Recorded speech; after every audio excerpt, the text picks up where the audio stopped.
Pues a ver, la etapa de la adolescencia también para mí fue algo bonito, muy bonito, una etapa muy bonita porque es cuando empieza la persona a descubrir cosas nuevas y quiere descubrir cosas nuevas, cosas que le motiven, que le guíen, buscar sueños, ¿no? Es esa etapa donde tú empiezas a encontrar en ti esa fuerza como persona que te empuja a caminar hacia un sueño. Y bueno, en esa etapa mi primer reto era jugar béisbol, ya estaba enamorado del béisbol y bueno, fue el inicio de mi carrera como deportista, como jugador de béisbol, que no puedo decir que tampoco he sido un gran profesional de este deporte, pero sí me considero que he sido un jugador donde he disfrutado todas las etapas y siempre he disfrutado cada momento. En esa etapa, cuando estaba en el club Nelio Hernández, pues me llamaron para entrarme, para hacerme las pruebas de la IDE. Pasé las pruebas y me aceptaron entrar en el equipo. ¿Qué edad tenías en ese momento? Viene siendo séptimo grado, estamos hablando de 12, 13 años, ¿vale? Con 12 años entré a la IDE. Era el año primero que se entraba a la IDE, porque la IDE no se entra antes, se empieza en séptimo, porque yo empecé no en séptimo sino en octavo. La IDE en Ciego hacía 2 años por ahí que se había inaugurado, no había, y bueno, yo entro ahí en octavo grado, empecé el curso de octavo grado. Y bueno, para mí fue un sueño, ¿no? Pues ya entrar en el equipo Ciego, en una IDE, en una escuela de iniciación deportiva escolar especializada en béisbol, donde estaban los mejores 25 jugadores de béisbol de la categoría de la provincia, ya para mí era un reto muy importante y un sueño alcanzado hasta ese momento, ¿no? Por algo que veníamos luchando. A mí siempre me ha gustado pues eso, entrenar mucho, sacrificarme, porque al final yo creo que toda aquella persona que se sacrifica siempre obtiene lo que quiere, en mayor o menor medida, pero siempre le llega esa recompensa. Y bueno, esa fue mi primer recompensa en lo deportivo, ¿no? Llegar ahí y luchar. Como sabes, en la IDE, una vez que entras, lo importante no es entrar, sino mantenerte, porque cada año hay niños que quieren entrar y jugadores que sacan de la IDE en todos los deportes. Entonces ya yo sabía que entrando no era entrar, sino luchar ese año para mantenerme dentro del equipo, tanto en lo deportivo como en la escolaridad, que también los estudios, que también había que sacar buenas notas, no podía suspender 2 asignaturas si no te sacaban de la IDE, más de 2 asignaturas. Entonces mi primer reto era eso, mantenerme en la IDE y luchar dentro del equipo por buscarme un puesto también regular dentro del equipo, dentro de los 9 titulares en el equipo Ciego. Ahí estuve pues octavo, noveno, hasta que terminé lo que es la IDE, la secundaria básica, y después pasas a la ESPA. Pero bueno, hablando un poquito de esa etapa de adolescencia, en la parte deportiva ya fue mi primer reto llegar y mantenerme, y mi primer sueño deportivo alcanzado. Todo el mundo quiere estar en la IDE porque te da otras posibilidades en lo deportivo.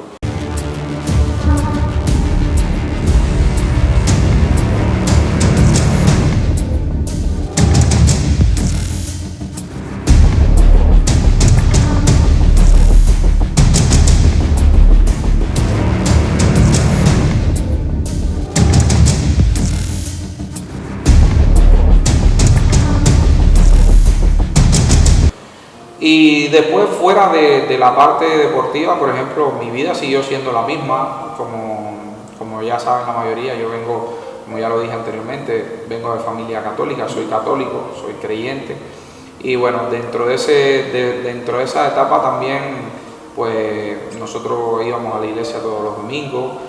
Sí encontramos una etapa ahí un poco complicada, porque bueno, en aquel momento la iglesia era perseguida en Cuba. Todo aquel practicante que iba, mi familia, padecimos esa persecución, por ayudar a gente. En mi casa se le preparaba comida a los viejitos del barrio, mi madre, mi padre y gente que le ayudaba. Pues hacer actos buenos era en aquel momento perseguido por el propio gobierno, porque como no lo hacía nadie, no querían que lo hicieran otra gente. Entonces, bueno, nosotros sí tuvimos una etapa ahí, y yo en lo personal también, en el colegio me levantaban todos los días de clase, no en la IDE, pero sí cuando estuve en la CU y en la primaria, pues yo era prácticamente el único niño que iba a la iglesia. Además, en la provincia, en Ciego de Ávila hay una sola catedral, una sola iglesia, y es la Catedral de Ciego. Pues yo me acuerdo de ir mi familia y otras familias, nada más. No había más nadie, miraba para toda la iglesia y no había nadie. Eran mis hermanos, mis padres y otra familia con 2 hijos que estaban, punto. Porque todo el mundo tenía miedo de ir a la iglesia, por la persecución que tenían por el gobierno. Y bueno, nosotros en ese momento, mis padres siempre nos educaron a decir la verdad, no escondernos y decir lo que pensábamos. Entonces me recuerdo muchas veces que la primera vez, sobre todo, que es lo que más me recuerdo, que llegó una profesora de español y antes de empezar la clase dice: ¿quién va a la iglesia católica? Por favor, levante la mano, ¿quién va? Y yo no la levanté, porque sabes que allá se le tiene mucho respeto a los profes y tal, y me daba tanto respeto y tanto miedo que al final me quedé con la mano baja, no lo levanté. Ella sabía por qué lo decía, y que porque todo el mundo sabía que yo era el único que iba a la iglesia católica. Pero bueno, no levanté la mano, y cuando llegué a mi casa sí le dije a mi mamá: mami, hoy la profesora de español dijo esto y tal, y yo no levanté. Y ella me dijo: no, usted nunca diga lo que no es, no mienta.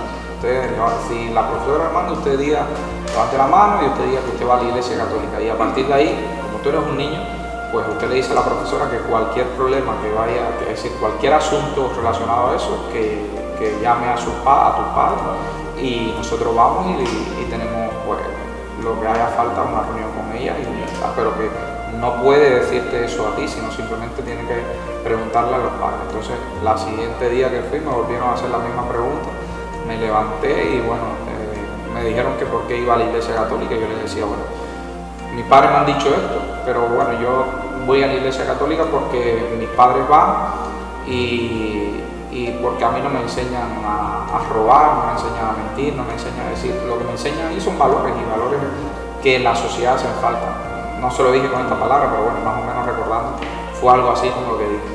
Y en esa etapa de la adolescencia yo creo que fue una de las cosas que sí lo recuerdo, me marcó un poco, porque yo decía: ¿por qué hay que pasar esto? ¿Entiendes? Un poco sí de las cosas amargas que han pasado.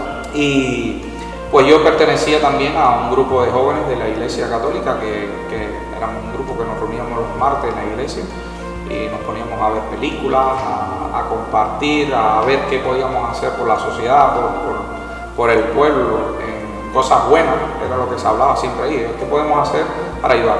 Y nos surgió también una idea en Ciego había un asilo de ancianos, que era el único asilo que estaba, era un antiguo asilo católico que cuando llegó el gobierno le quitaron a la iglesia y eran ellos quienes atendían, con una pequeña capilla.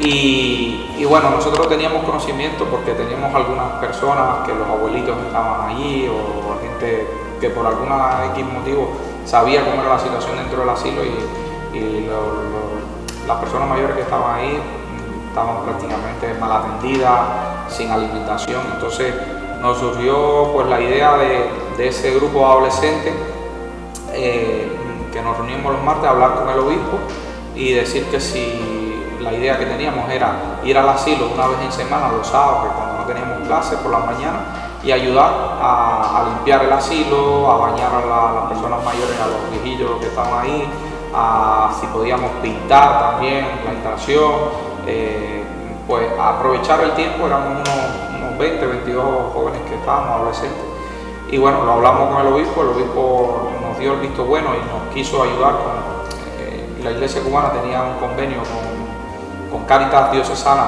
de España, con Cáritas española y con Cáritas italiana. Entonces ellos le mandaban ayuda a Cáritas cubana, y esas ayudas pues tienen que vincularse hacia obras sociales que son gestionadas por la misma Iglesia Católica, siempre y cuando se puedan pues ayudar en diferentes sectores. Y el obispo lo vio bien. Nosotros nos dijimos que nos íbamos a encargar de hablar con el director del asilo, Y nada, fuimos a hablar con el director del asilo, le presentamos lo que queríamos hacer, nos dio el visto bueno y nada, el siguiente sábado empezamos ahí en el asilo. Lo primero era, bueno, me acuerdo de caminar por los pasillos y se te pegaban los zapatos de todo lo que había. ¿Y eso fue iniciativa de usted, tuya? O... Fue una iniciativa no me acuerdo de quién salió, pero sí del conjunto en sí. A lo mejor no me acuerdo si fue mía, pero bueno, fue un grupo que siempre los martes buscábamos y bueno, salió la iniciativa y lo hicimos. Empezamos el asilo muy bien, bañábamos a los viejillos, le pintamos el asilo, le dábamos la comida, inclusive había jóvenes, adolescentes que también estaban vinculados al mundo de la música y le tocábamos ahí, un poco le poníamos música, el piano, había un piano en la capilla y lo poníamos a bailar, un poco y le levantamos la vida a esos viejillos, pero duramos 4 sábados. Al 5.º sábado, cuando fuimos a entrar, la secretaria del asilo que estaba en recepción nos dice que no podíamos entrar al asilo porque no nos daba motivo, nos decía que no podía dejarnos pasar. Y bueno, yo le dije, ¿pero por qué? ¿Por qué? Tengo órdenes, no pueden entrar. Y yo, pero denos un motivo por algo que hemos hecho mal. Denos algo para nosotros saber el por qué. Y no, tengo órdenes, si no se van llamo a la policía y tal. Bueno, al final sacamos las conclusiones de que porque estaban haciendo una obra buena y al gobierno no le interesaba. Bueno, son situaciones de esas que te acuerdas. Y tú, te iba a preguntar, tenías la duda, por supuesto, por qué estaba pasando eso con ustedes, con tu familia, contigo, que eras un adolescente. Llegaste a preguntarle a tus padres, sentarte con tus padres y decirle, explíquenme por qué no puedo hacer esto, están violando mi libertad, algo pasa. No, a ver, si éramos... Hay cosas que tú no entendías. Sí, bueno, ya llega el momento que tú vas creciendo y te vas dando cuenta de las cosas y que tienes uso de razón y ya comprendes el por qué pasan las cosas. Nosotros el primer motivo era ese, que un poco éramos católicos y hacíamos cosas que no se hacían, no era lo normal ayudar a las personas de un barrio, no era lo normal, es decir, no lo normal porque en un país donde el propio gobierno no lo deja, no lo hace, ellos no quieren que otras personas hagan algo que se hable bueno y se hable mal después del gobierno. Es decir, estas personas están haciendo esto, que debe hacerlo y no lo hace. Entonces al final, lo que siempre ha pasado, ese era el motivo inicial. Cuando ya yo empiezo a tener uso de razón, claro, hay cosas que a lo mejor cuando eres niño, los adultos de casa lo hablan a solas, porque hay cosas que los niños no deben enterarse. Pero cuando ya ven que tú creces y cómo tú vas creciendo, cómo es tu educación, cómo son tus valores, pues ya empiezan a vincularte a esa familia más cercana en esto. Esto es lo que tú tienes que saber. Y bueno, habían cosas que ya se comentaban cuando yo estaba y cosas que ves. Entonces realmente ya te das cuenta del por qué son los motivos. Porque éramos un poco en contra del propio, sin hacer nada, simplemente... Es decir, nosotros no hacíamos nada en contra del gobierno, simplemente era la forma de pensar, la forma de actuar, que es lo que ha pasado. Es decir, ¿por qué 2 personas no pueden pensar diferente y estar en un mismo sitio? Y después por mayoría que se defina qué es lo que quiere un pueblo, qué es lo que quiere un país. Entonces, son cosas que en aquel momento, sobre todo, y sigue estando, pero bueno, en aquel momento eran muy aférreos a esas personas que iban a una iglesia, y tanto fue así que bueno, tuvimos dentro de la familia a un hermano preso, a un hermano ¿Por ese motivo? Sí, después de un cúmulo de cosas y que al final ellos estudian a la familia, saben quién es el más débil mentalmente y atacan por ahí, porque sabes que allí se estudia todo el mundo. ¿Te afectó esa, diríamos, represión en cuanto a tu ideología para continuar tu vida de joven como deportista? Como ¿te sentiste como que...? Sí, porque por eso estoy aquí. Yo creo que al final te das cuenta que cuando le hacen daño a tu familia, tú tienes que decir, no sé, es mejor salir que después crear un problema dentro. Porque sobre todo las personas que aman a tus padres, llega el momento donde tú ves esa represión llegas y sientes que cada vez es peor. Entonces cuando inclusive uno de mis hermanos estuvo preso, mis padres en 6 meses se pusieron así. Es decir, y yo era ese adolescente empezando, entonces ahí es donde tu pensamiento empieza a decir, ¿por qué pasa esto? ¿Por qué tiene que pasar esto? ¿Por qué tiene que ser de esta forma? Entonces realmente ahí es donde tú empiezas a valorar cosas. No puedes tomar una decisión todavía porque tienes 12 años, 12, 13, 14 años, pero sí empiezas a ver cosas que en el futuro, ¿cómo harías tú? Entonces ya a partir de ahí yo tenía claro que el futuro, primero por la situación económica, tampoco no veías un progreso en donde vives, para el futuro de tus hijos, de ayudar a tus padres, de ayudar a tu familia. Entonces al final cada vez más te planteas la posibilidad de, oye, hay que buscar un futuro fuera de Cuba, y con el dolor de tu alma, porque sabemos todos que somos emigrantes, que salir del país donde naces, donde tienes tus amigos, tu familia, es muy duro. Entonces, pero al final no tienes alternativa. Pero digo que ya llevo 20 y pico de años aquí y Cuba no ha cambiado. Sí, en el año 98. Entonces, 24 años aquí, Cuba no ha cambiado, sigue siendo lo mismo. Si te hubieras quedado allá, ¿qué hubieras tenido? Entonces, llega eso. Después también otro hermano que estaba en la universidad, lo escogen en la primera jornada mundial de la juventud de los estudiantes con Juan Pablo II, con el Papa, en Argentina. Fue la primera jornada que se hacía a nivel mundial de jóvenes reunidos de todo el mundo con el Papa. Fue en el año 87, creo que fue. Y de Cuba escogen a 2 personas.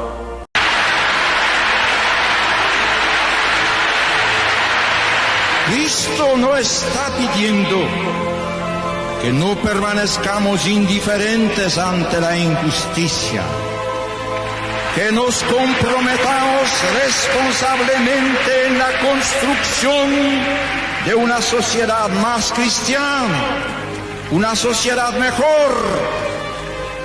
Para esto es preciso que alejemos de nuestra vida el odio, que reconozcamos como engañosa, falsa, incompatible con su seguimiento toda la ideología que proclame la violencia y el odio como remedios para conseguir la justicia. El amor vence siempre, el amor vence siempre, como Cristo ha vencido. El amor ha vencido. El amor vence siempre. Aunque en ocasiones, ante sucesos y situaciones concretas, pueda parecernos impotente. Cristo parecía impotente en la cruz.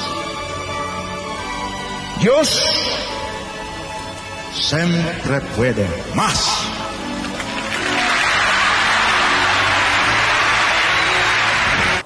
Y uno de ellos fue mi hermano, uno de mis hermanos. Y bueno, estaba estudiando en la Universidad de Camagüey ingeniería eléctrica, y claro, para salir tienes que pedirle permiso al gobierno, tienes que empezar por la escuela.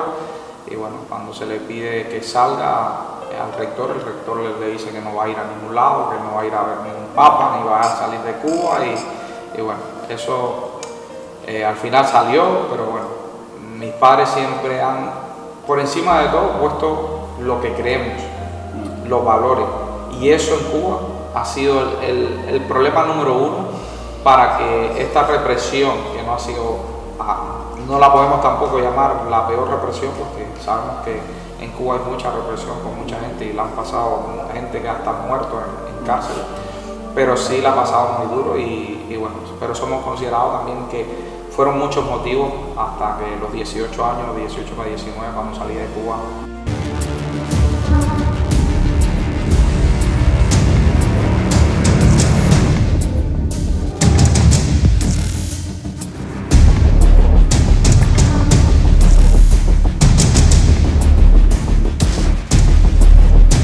En esa etapa de adolescencia, juventud, además del deporte, además de tu vinculación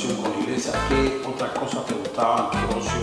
¿Te gustaba el cine? ¿Te gustaba qué otras cosas Bueno, la disfrutabas? por ahí dicen que yo soy el único cubano que no bailo. Ah, Porque ¿te gustaba la música, no? Sí, la música me encanta, pero yo he sido, es decir, yo he vivido para el béisbol, para el deporte. Me encanta, me apasiona. Desde chiquitito, cuando mis padres salían, yo me quedaba en mi casa viendo los partidos de béisbol. Terminaba de estudiar, me quedaba frente al televisor hasta las 11 de la noche viendo el partido casi siempre de ciego, pero cuando no jugaba ciego, pues los de ciego me lo escuchaba por la radio y hay veces que veía por la tele otro, imagínate. Y el béisbol para mí ha sido mi vida, desde que disfruté, desde que vi cómo era este deporte y que todos los días he aprendido, siempre ha sido mi vida.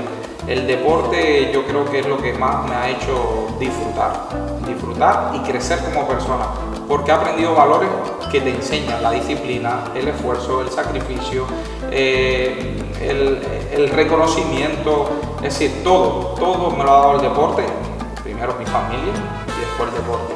Entonces, no iba a la fiesta en esa etapa. sí, iba. Y después lo raro es que las mujeres que iban a la fiesta, las más guapas, las que más bailaban, ellas se me pegaban a mí.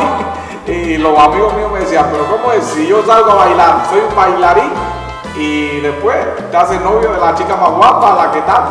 Yo creo que a lo mejor es un poco de todo, ¿no? Por el respeto, por las formas de ser, por los valores, que al final, aunque sea cualquier chica, es como a nosotros los hombres, que cuando miramos a una chica buscamos esos valores también, porque puede ser la más guapa del mundo, pero al final si no tiene unos valores no nos llena, entonces también yo era el típico, sí me gusta la música, me iba a fiestar entre comillas, a discoteca a lo mejor no iba mucho, pero sí a fiestas de amigos, cumpleaños, iba y era el típico que me sentaba en una silla porque no podía bailar, nada más me daba vergüenza en aquel momento bailar. Y el bichito ese de decir quiero aprender a bailar nunca te... Sí, pero al final no tenía tiempo, prácticamente estudiaba también desde muy pequeño, desde los 14 años, me costaba pedirle dinero a mis padres con el sacrificio que ellos tenían para arreglar la casa, para buscar dinero para 5 hijos, para comer, entonces desde muy temprano dije, no, yo tengo que ayudar en casa, no puedo pedirle 20 pesos a mi padre todos los fines de semana para que me ayude,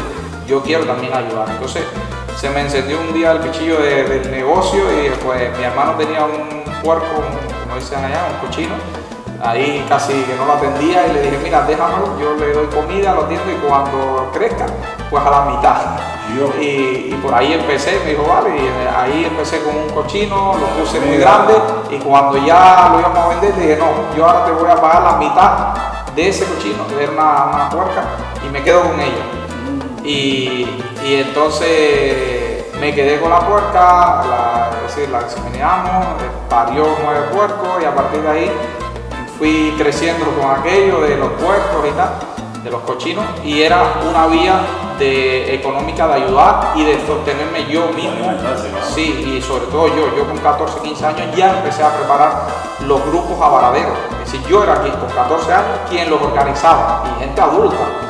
Entonces yo me llevaba prácticamente a lo mejor a mi sobrina, le pagaba todo porque no podían, pero yo me lo llevaba, a mis padres veces que me lo llevaban, me iban a ayudar a cocinar ellos ahí, también me pagaban, o a mis hermanos, no me acuerdo ahora exactamente, pero sí trataba de ayudar a todos.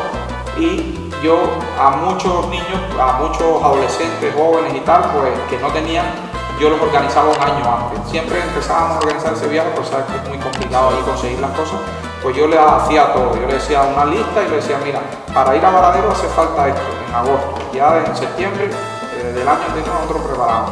Quien quiera ir, me lo dice y vamos a empezar a recoger esto. Entonces yo ponía 11 laticas de arroz, 4 latas de frijoles, una lata de leche condensada, todavía lo que aquí no se me ha olvidado. Estoy organizando. Sí, con 14 años hasta el momento que yo vine con 19 años.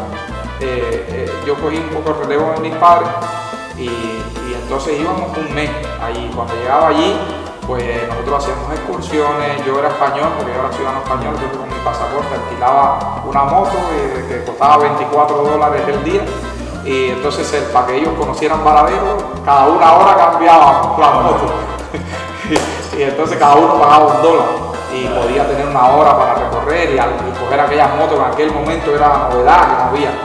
Después yo llevaba el team de cocina, que prácticamente no le cobrábamos por ir porque eran los cocineros de las 30, 40 personas que íbamos, yo alquilaba una casa en ruina con muchas habitaciones para que nos costaran más barato y alquilaba un camión, nos íbamos arriba un camión, yo llevaba nevera, leche en polvo, hacíamos el puré en mi casa, todo el año íbamos haciendo puré de tomate, metiéndolo en botella, cerrándolo. Esa etapa fue muy bonita, fue muy dura, era muy difícil, pero fue muy bonita. Yo creo que fue la etapa más bonita en la que he vivido porque se disfrutaba mucho. Entonces, todo unía alrededor de mí muchos jóvenes, y lo pasábamos súper bien. Ellos se le veía la cara de felicidad, jóvenes que a lo mejor no tenían posibilidad de ir nunca, ni la han tenido a lo mejor después de eso, de ir a una playa, de ir a Varadero, que era algo, no, Varadero, pues, esos llegaron a ir. Entonces, fue una etapa donde yo organicé, todos disfrutábamos, todos nos la pasábamos bien y al final eso nos quedó marcado. Hay ahora muchos que están en Estados Unidos, en Ecuador, en Bolivia, en Perú. Y siempre pues, oye Josué, ¿te acuerdas cuando tú organizabas los viajes a Varadero, lo bueno que los pasábamos y tal? Y ha sido una etapa muy bonita.